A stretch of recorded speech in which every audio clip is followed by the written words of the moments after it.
C'est un peu à l'impro comme ça, hein, mais bon. Nous sommes ici en face du service public fédéral des affaires étrangères, mais ne nous y trompons pas, c'est également ici que se trouve le cabinet du ministre des Pensions, M. Baclen. On pourrait d'ailleurs appeler ce bâtiment service public fédéral des affaires étrangères, parce que ce qui se passe au niveau de la GRAPA actuellement est quand même loin d'être démocratique. La GRAPA, garantie de revenus aux personnes âgées, c'est un complément de pension qui est octroyé aux personnes de plus de 65 ans qui n'ont pas de revenus suffisants pour assurer leur subsistance. C'est donc une aide sociale que l'on donne aux personnes âgées qui vivent en dessous du seuil de pauvreté.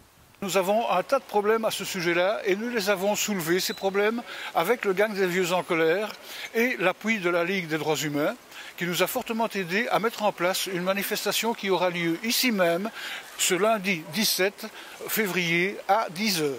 Cet octroi de la GRAPA, de cette aide essentielle pour les personnes âgées qui vivent en dessous du seuil de pauvreté, fait l'objet de plus en plus de restrictions et de contrôles de plus en plus stricts. En particulier, l'arrêté royal du 1er juillet 2019 a imposé aux personnes âgées, et impose aujourd'hui aux personnes âgées, de signaler tout déplacement qui s'effectue à l'étranger de plus de 3 semaines ou tout déplacement en Belgique. À défaut, ils vont perdre, et certains ont déjà perdu, leur droit à la GRAPA. De plus, le contrôle est confié au facteur. Cela signifie que le facteur va passer une fois par an de manière aléatoire chez la personne âgée pour vérifier qu'elle est bien chez elle, simplement en sonnant chez elle.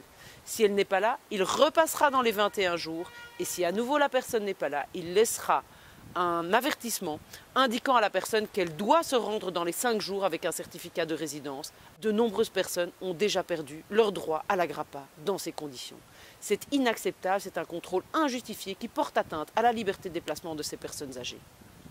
Et nous serons ici avec une quarantaine d'organisations citoyennes, aussi bien néerlandophones que francophones.